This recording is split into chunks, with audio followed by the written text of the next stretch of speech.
بالله من الشيطان الرجيم بسم الله الرحمن الرحيم الحمد لله رب العالمين والعاقبة للمتقين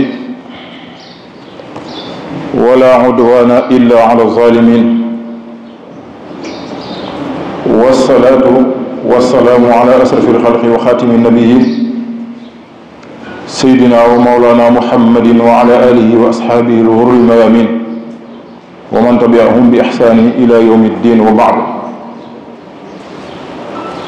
mbokki jullit yi gannaaw bon sante borom bi tabaraka wa taala di julli ci sayyidina muhammadin alayhi salaatu wasalaam ñoo ngi leen di nuyu di leen wax assalaamu aleykum wa rahmatullah di leen ziyaara di leen baal waq di leen baal àq di ñaan borom bi tabaraka wa taala mu boole ñu jéggal mbokk yi am na waxtaan wu ñu fi tàmbali woon aju ci xuquuqu zawjiya maanaam àq yi ñaari waay dencante yi ñu nekkoon ci nu góor war a nekkee ak soxnaam muy tombuk waxtaan yoo xam ne jamono laaj na ko ndax ku ne gis ne suñu penc mi fi mu toll nii jafe-jafe yi ci néegu sëy yi bari na lool te yu ci bari nag duñ ko dëppale ak njàngum lislaam dañuy topp suñu nafsu suñu gis-gisin bopp di dogal ay doxalin yoo xam ne duñ ko dëppale ak njàngaleem sharia te loolu jullit ëpp na lool lépp lu jullit di def rek war na xam lu ci lislaam wax kon képp koo xam ne yàlla dénk na la soxna na nga ko muñal na nga ko jàppale na nga ko yiir lépp li la war sa diggante ak moom ci wàllu xamal ko diineem taxawu ko dundam mu nekk ci condition yu baax loolu moom la diine teg léegi nag fii ñuy tàmbalee tey bu fekkee soxna si dafa commencé indi ay jafe-jafe nangootu la def ay wari garab lu ñu tuddee an nusuuz alxuraan indi ko loolu nga xam ne soxna si nga nekkal mu jékki-jékki ni ko wolof yi waxee indi tànki bukki commencé indi ay tànki bukki loolu waxin la mooy suy génn du la tàggu fu ko neex dem fu ko neex dugg bu ngeen tëddee mu xañ la boppam nangootu la togg nangootu la def dara loolu kon nu soos la kon mu ngi bàyyi ay wari garam ci néegu sëyam alxuraan nag jox ñu solution boo commencé gis ay problème ci sa soxna alxuraan jox nañu solution naka nga war a def étape par étape baax na auzu billahi min ashaytaani rajim wallaati taqaafuuna nusuusahunna fa'izuuhunna wahjuruhunna fi lmadaaji' wadribuuhunna fa in ata'nakum fala tabghu alayhinna sabilan inna allaha kaana aliyyan kabiran borom bi tabaraka wa taala nee na wallaati jigéen ña nga xam ne taqaafuuna da ngeen ragal nusuusahunna seenu foj mbokk yi soxna si nga yor borom bi tabaraka wa taala nee nga jékki-jékki gis ci moom comportement bu bizarre mu changé indi ay jikko nangootul topp ndigal nangootul bàyyi tere di def lu ko neex xañ la say àq loolu mooy nusuuz kooku borom tabaraka wa taala mais jox naa leen solution étape bi ci njëkk mu ne fa'izuhunna na ngeen leen waar bu jigéen ñi tàmbali indi tànki bukki na ngeen leen waar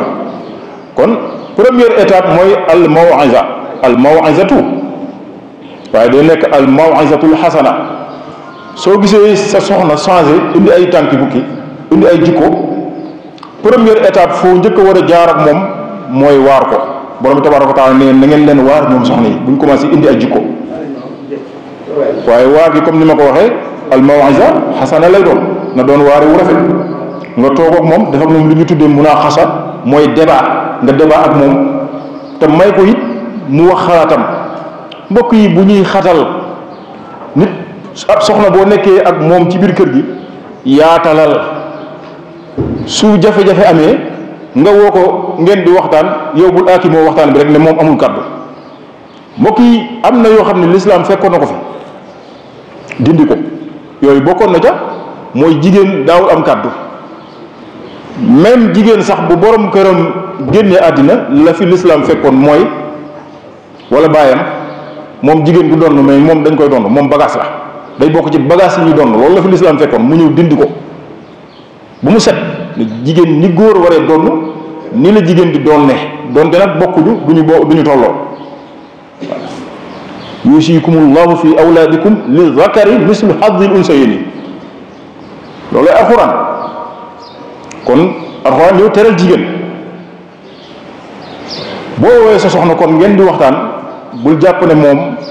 amul kàddu lislaam ñëw na jox na jigéen doole jox na ko faveur jàppale na ko ba tuddee ko aw saar kon ngal la ibbil ko buntu yi mu waxtaan mu génne li ci dënnam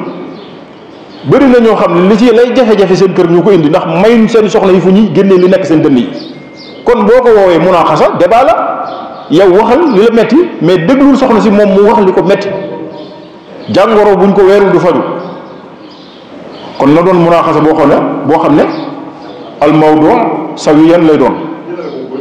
waaye nag bil kalimati tayyiba sooy waxtaan ak soxna si dafa am erreur yoo gis ci moom ngay waxtaan ak moom waxtaana la moom ci wax yu rafet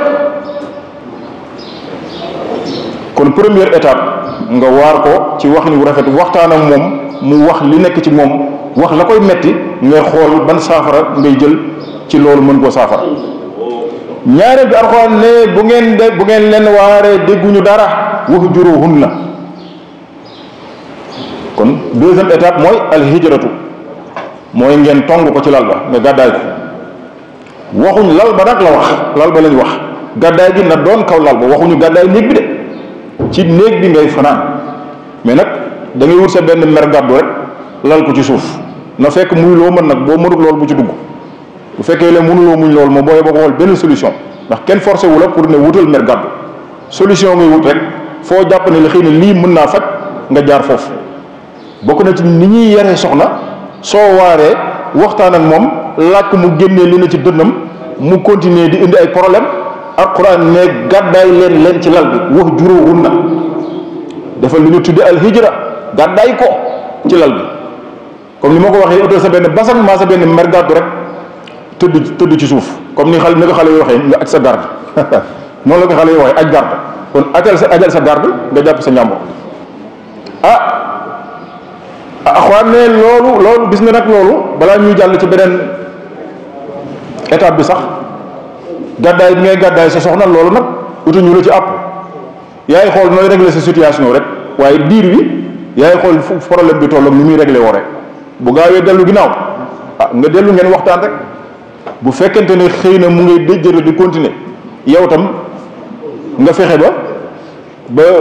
tenir sa gàddaay sa kii boobu sa gàddaay boobu rek nga jàpp ko foofu rek amaana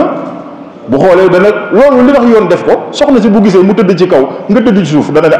sama borom kër bi am na lu ko metti te maa ñëw waxtaan ak moom lii jëmul kër de xeeti yar la rek su gàddaay ga fajul dara nag mu ne su boobaa nag wadribuhunna ngeen bàccal lañu wax Ibnu Abbas radiyallahu anhuma bi muy firi aay wadribuhunna dafa ne dóor yi bu mu jéggi dayo du dóoru mettital duñ ko tuddee dóor rek waaye dóoru gi yar la jubluñ ci nga mettital ko déedéet nee na Ibnu Abbas ne boo amee lu mel ni bant socc wala lu mel ni bant bale rek nga caw ko pour wane ne yaa ngi koy dóor dafa am lu la metti mais dóor yoo xam ne boo ko doon dóor xale sax du ko yëg waaye kenn ñëwul nga mbëkk wala nga jaal nga dóor kurfañ ba kii kanamu jigéen nga dank kurfañ dóor ko ci kooku nit du def loolu ñu dóor jigéen yépp daanaka sorewuñu ak ay mala loolu yoon ku leen ne dóor Alxuraan ne dóor jigéen Alxuraan waxul dóor boo xam ne day ngay gaañ wala da nga koy mettital te booy dóor sax am na espace yoo xam ne sax neen la bu ko jege kanam ci la bokk kanamu jigéen yelloo na leneen lu dul da nga kiy kurfañ wala mbokk yi loolu du yëfi mala la nañu ko bàyyi. kon troisième solution bi mu ngi noonu borom tabaraka wa taala nee na nag fa in ataanakum bu fekkee yii étape yii xam nga dóor bi mooy dernière étape axiru wasail mooy dóor bi bu mënul dara nag borom tabaraka wa taala ne su boobaa yow nga xool noo lijjante sa kër waaye su fekkee soxna si dellu na def nga lii waar nga mu dellu ginnaaw wala boo gàddaay nga ko lal ba mu dellu ginnaaw rëccu jéggalu la wala ba nga dóoree rëccu na ñëw jéggalu la boo ci def ci ñett yi su boobaa fala tabghu alayhinna sabila bul wutaat nag beneen yoon nag beneen porox dollu naan gat bi xamoon nga ne da nga ñëw xamoon nga ne ba ma defee lii dana déedéet yooyu yëpp ba ma fekk gannaaw ñëw na rek ginnaaw ay jàmm mbokk yi loolu moom la ñu doon sof ci sunu tomb yee weesu bu ko defee bu jafe-jafe amee waxoon naa sunu àjjuma jooju ñu doon waxtaan li gënal lislaam bu tàggoo amee bu mënta ñàkk bu dee ba tàggoo am soxna si na toog ci kër gi jàppee ci idda nga yoru ko dépasse am bu dee ak talaax rajan yi la waxoon naa ko mooy passé fay la léegi nag bu dee nag passé daa àgg ca ñetti fase boobu ngeen baal ñu ñett nga xam ne bàyyi la bàyyi ko mu jàppal idda ci kër gi mais dépasse am warul ndax seen buum say dog na jigéen boo ko yeewee tànk mu ngi ci biir idda ji te muy passé mu ñu mën a fay la benn maa ñaar waxoon naa ko fi yaa ko waral dépasse am yoroo ko dundam amaana bu fekkee daa dem seen kër mbokk yi waajur yi nañu bàyyi xel tomb boobu sa doom bu jigéen bu jógee néegu sëyam ñëw indi problème am problème ak jëkkëram yeewu ko mu indi ci bagaasam ñëw nga dalal ko mbokk yi foofu ñaar dafa am première étape fekkee ndaw si moom yeewuñ ko daa fay rek jigéen ñi bari dañuy def loolu bu ñu amee problème jël seen bagage dem seen kër waajur loolu su amee yow waajur bi matal li nga doon am na waajur yoo xam ne seen doom bu ñëwee doo fi fanaan guddi gi nga ñëwee sax dañ lay delloowaat soo watul waaye nag loolu nañu ci def ndànk sa doom bu ñëwee bul gaaw ñëw rek mu nga yabaat koliwaat mu dem waxtaanal ak moom luy problème bi nga may ko ndox mu naan nga dal ak moom bàyyi ko mu dallu bu bës nga waxtaan ak moom amaana mën naa dajeeg waa ju mel ni man doy waar deful li ko war kon waxtaanal sa doom mu wax la luy problème bi nga woo jëkkëram waxtaan ak moom nga fexe ñu ngeen leen delloo fekkee borom këram daa ñëwaat pour jël si soxnaam waaye ngal la sa doom bu fayee borom këram ñëwaat bëgg ko jëlaat bàyyil xale bi mu dem sëyi wa bu'u bi raddihinna fi zalika in aradu alxuraan ne jigéen ji borom këram gii ko yeewi wala kii mu amandante problème bu ko borom këram yeewee muy nekk ci idda di iddawu borom këram googu moo gën a yeey ci fay la ko léeg-léeg ñi parce que am jigéen ji di iddawu seen kër ay mbokkam kole ko téye ko borom këram ñëwoon bëgg ci jotaat waxtaan nañ ci suuf ñoom ñaar bu juboo parents yi taxaw ne du fi amee kooku mooy beneen bi mooy fekkee ndaw si xam nga wax naa la bu fayee fekkee dañ koo yeewi mu ñëw ci kër gi bu iddewoo ba idde bi jeex mu jubawaat borom këram pour ñu takkaat yéen parents yi bu leen opposé wu alxuraan wax na ak parents yi de wa iza tallaqtumu nisaa fa balagna ajalahunna fala ta'duluhunna an yankihna azwajahunna iza taradaw baynakum bil ma'ruf nee na su ngeen faseetee de jigéen ñi ñu dem ba seen idda jeex bulughul ajal fi haazihil aaya nihaayatu ñaari aay am na beneen aaya bu muy indi ci bulughul ajal yi bokkuñu firi bii ma njëkk a wax ni beneen aaya bi nag moo ko jiitu ñu ngi ci sourate Baqara waaye bii la ci yàlla teg mooy bii mu wax ni léegi mooy jigéen ñi bu ñu iddoo ba idda ji jeex ñu juboo ak seen borom kër pour ànd ñu d'accord yéen parents yi falaa taxjuluhunna bu leen gàllankoor mbokk yi sa doom bu dee bi sa doom bii wala kii sa jigéen la yaa yor kilifteefam borom këram benn fase la ko fase wala ñaar matul ñetti fase même bu idda ji jeexee mu ñëw di ko jël si yow bàyyil mu dem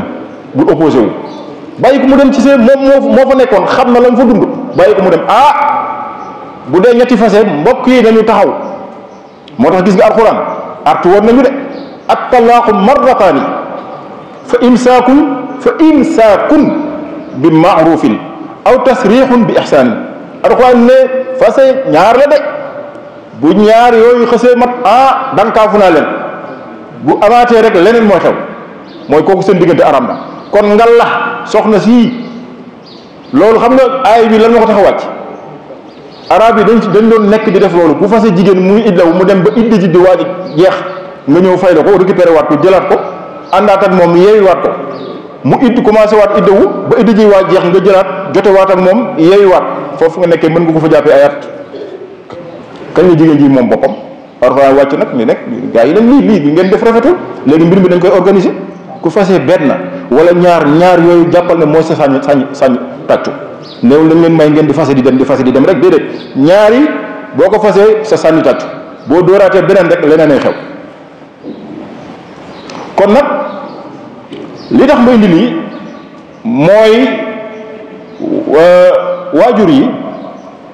ak ñëpp sax képp kuy borom xam-xam dugg ngeen ci lii nañu bàyyi di négocier ñetti fase. mbokk yi bëri na ku fase soxnaam ñu am ñetti fase ñu ñëw ay kilifa ñëw ñu ne nañ leen boolewaat ndax dañoo jaboot nañ leen boolewaat ndax dañoo yàgg nañ leen boolewaat ndax xale yi dañuy tuuranke diine xamut loolu. mbokk yi ñetti fase fu mu xës a am diggante boobu ba'da zawj rek fekk soxna si sëywul feneen ba tas fa diggante nag waa ji day aram loolu kenn mënu ko waxtaanee kenn mënu ko négocier. boo dee borom xam-xam bu ñu la wooyee ci yu mel noonu lànkal waxal li yàlla wax yàlla moo ñu gën a xam ne njaboot gaa ngi fi mais moom moo teg àtteem ne fokk lii régler solution bi mooy lii ñun ëpp ñu yërmande yàlla. yërmande amul benn jaam boo xam ne yaa ëpp yërmande suñu borom gis na njaboot bi xam na ne lii su ma ko dogalee nangam mën na xew ci njaboot gi waaye terewul yàlla moo indi àtteem. looloo tax nag baatu fase matul di gaaw wax mbokk yi. moo tax sallallahu alayhi wa sallam ne li yàlla daganal lépp lam ca gën a bañ mooy fase parce que dagan na mais yàlla bëgg ko li gënal yàlla mooy ñaar ñi ànd bu jafe-jafe amee nañ ko waxtaane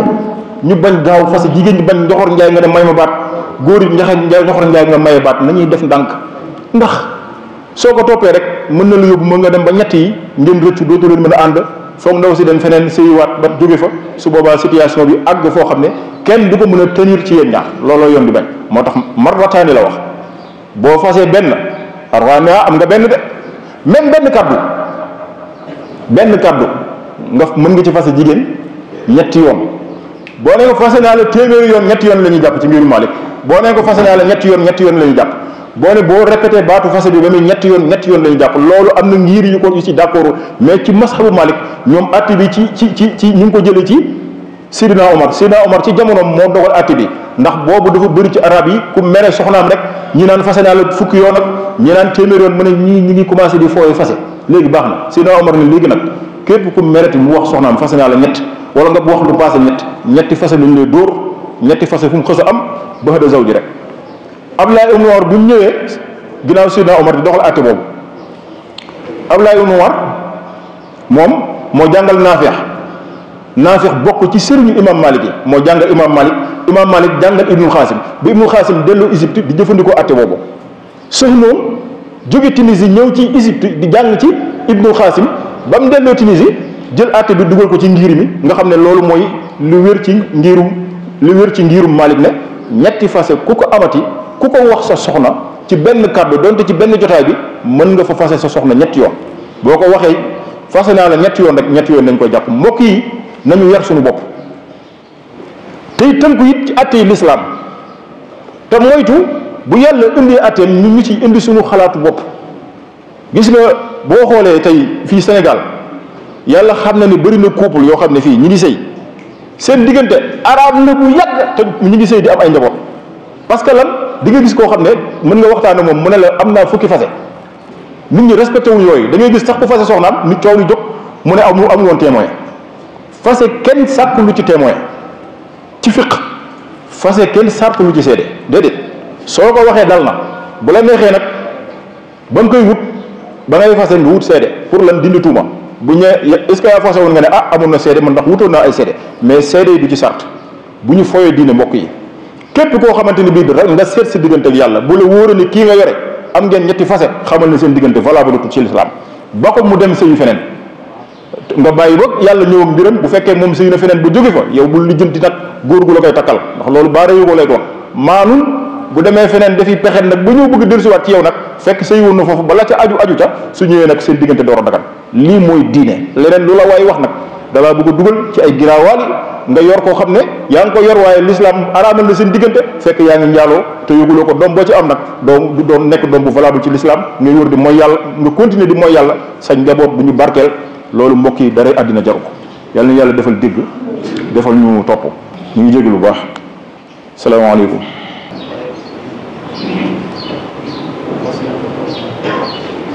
alhamdulillahi lazi farada salata ala ibadihi almuminina walmuminati wa ja'alaha himmadan lihasa dini alqawimi wa ja'ala usulaha al-a'malu salihatu farada alayna rabbuna subhanahu wa ta'ala khamsa salawatin bi khamsati awqatin laysa lana husrun في تأخيرها عن الميقات فمن حافظ علينا بإتحام ركوعها وسجودها والقراءات كانت لذنوبه سقائر كفارة أحمده سبحانه وتعالى وأسهله المزيد من فضله في جميع الأوقات وأشهد أن لا إله إلا الله وحده لا شريك له شهادة تنجي قائلها من المهلكات وأشهد أن سيدنا ونبينا محمدا صلى الله عليه وسلم عبده ورسوله سيد السادات اللهم صل وسلم وبارك على هذا النبي الكريم ورسول سيد سند الأسيم في القلب الرحيم سيدنا محمد وعلى آله وأصحابه صلاة وسلاما دائمين متلازمين ما دامت الأرض والسماوات وسلم تسليما كثيرا. أيها الناس اتقوا الله يغفر لكم الذنوب والصلاة واعلموا أن تارك الصلاة لا تجوز له شهادة ولا يجوز عليه السلام في محضر الجماعات فإن سلم عليكم تارك الصلاة ولا ترد عليه السلام هكذا نقله النووي في بحث الروايات. تارك الصلاة ليس له أمانات تارك الصلاة كثير القيانات في جميع الأوقات. تارك الصلاة يساعده الموت واستدت عليه الخمرات والسكرات تجسب روحه كما يجسب النعيم على سوكات مهلوكات فإذا فارقت روح تهلقت بها ملائكة الحساب ومعه مسحوه وجمرات مثقلات فتصد بها أنه السماء ولها نتن وسفرات فتغلق أبواب السماء دونها وترجه إلى جسدها في أسوأ الحالات. تارك الصلاة إذا وجه في خبره وأهل عليه التراب بمساحات يخاطبه الخبر بلسان فصيح والفاظ مهروبات لا أهلا بك ولا سهلا من ضيع في دنيا أقوه رب المخلوقات. يا طول ما مسيت على سهري وتركت الصلوات وساوت عنها بسهواتي ولا ساعة اليوم تنصر مني أصابا لا تطيق الجبال راسيات فيدمه الخبر دمة واحدة فتسير أبلاؤه مختلفات واتقوا الله حق تقوى في جميع الأوقات. الحديث عن أنس بن مالك في قوله تعالى قل أعوذ برب الفلق فقال أنس ما فلق يا رسول الله؟ قال هي بئر في جهنم لو طار طائر 1000 سنة لا يصل إليها. فقلت لمن هي يا رسول الله؟ فقال رسول الله هي لتارك الصلاة مع سعة البرن. جعلنا الله من الذين يستمعون القول فيتبعون أحسنه واستغفر الله لي ولكم ولجميع المسلمين.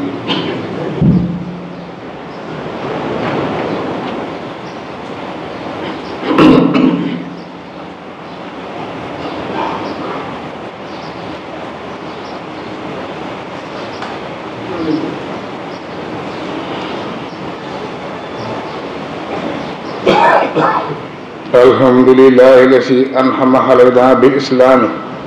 والإيمان رب العالمين ربنا بنعمته أوان رحمن رحيم بعباده في القبور بروح وريحان ملك يوم الدين يحكم على عباده بالعدل والإحسان إياك نعبد أي نخصك بعبادة في كل وقت وأوان وإياك نستعين على الهداه والنفس والشيطان اهدنا صراط المستقيم بالاستقامة على الإيمان صراط الذين أنعمت عليهم من أهل الهداية إلى طريق الجنان خير المغضوب عليهم ولا الضالين أهل الكفر والطغيان آمين إجابة للدعاء وشكرا للملك الديان أحمده سبحانه وتعالى وهو المحمود بكل لسان وأشهد أن لا إله إلا الله وحده لا شريك له سعادة تناجي خائرها من النيران وأشهد أن سيدنا ونبينا محمد صلى الله عليه وسلم عبده ورسوله مبعوث في آخر الزمان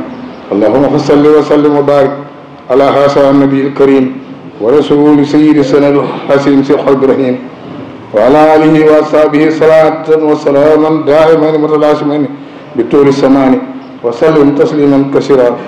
أيها الناس يرحمني الله وإياكم والمسلمين بأم القرآن أين الآباء والأبناء والإخوان